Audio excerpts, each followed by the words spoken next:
هل لك سر عند الله بينك أنت وبين الله؟ الحمد لله رب العالمين الرحمن الرحيم مالك يوم الدين إياك نعبد وإياك نستعين اهدنا الصراط المستقيم صراط الذين أنعمت عليهم غير المغضوب عليهم ولا الضالين.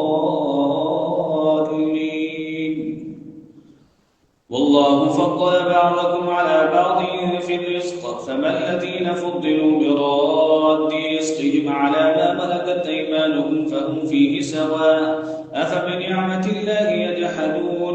والله جعل لكم من أنفسكم أزواجا وجعل لكم من أزواجكم بنين وحفدة ورزقكم من الطيبات أفبالباطل يؤمنون وبنعمة الله هم يكفرون ويعبدون من دون الله ما لا يملك لهم رزقا من السماوات والأرض شيئا ولا يستطيعون فلا تضربوا لله الأمثال إن الله يعلم وأنتم لا تعلمون. ضرب الله مثلا عبدا مملوكا لا يقدر على شيء ومن رزقناه منا رزقا حسنا فهو ينفق منه سرا وجهرا هل يستوون؟ الحمد لله بل أكثرهم لا يعلمون. وضرب الله مثلا رجلين أحدهما أمكن لا يقدر على شيء وهو كل على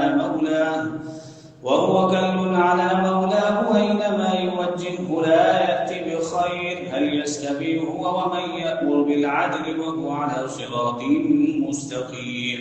ولله غيب السماوات والأرض وما أمر الساعة إلا كلمح البصر أو هو أقرب إن الله على كل شيء قدير. والله أخرجكم من بطون أمهاتكم لا تعلمون شيئا وجعل لكم السمع والأبصار والأفئدة لعلكم تشكرون. ألم يروا إلى الطير مسخرات في جو السماء ما يمسكهن إلا الله إن في ذلك لآيات لقوم يؤمنون. والله جعل لكم من بيوتكم سكنا وجعل لكم من جلود الأنعام بيوتا تستخفونها يوم ضعنكم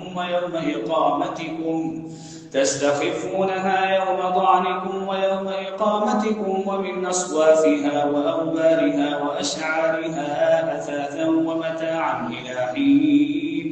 والله جعل لكم مما خلق ظلالا وجعل لكم من الجبال أكنانا وجعل لكم سرابيل تقيكم الحر وسرابيل تقيكم بأسكم كذلك يتم نعمته عليكم لعلكم تسلمون. فإن تولوا فإنما عليك البلاغ المبين. يعرفون نعمة الله ثم ينكرونها وأكثرهم الكافرون.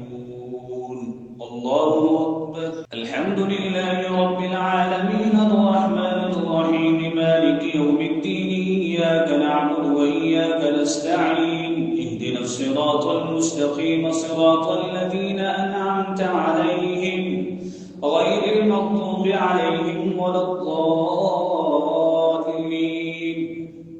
ويوم نبعث من كل أمة شهيدا ثم لا يؤذن للذين كفروا ولا هم يستعتبون. وإذا رأى الذين ظلموا العذاب فلا يخفف عنهم ولا هم ينظرون. وإذا رأى الذين أشركوا شركاءهم قالوا ربنا هؤلاء شركاؤنا الذين كنا ندعو من دونك فألقوا إليهم القول إنكم لكاذبون. وألقوا إلى الله يومئذ السلم وضل عنهم ما كانوا يفترون. الذين كفروا وصدوا عن سبيل الله زدناهم عذابا فوق العذاب بما كانوا يفسدون. ويوم نبعث في كل أمة شهيدا عليهم من أنفسهم وجئنا بك شهيدا على هؤلاء ونزلنا عليك الكتاب تبيانا لكل شيء وهدى ورحمة وبشرى للمسلمين.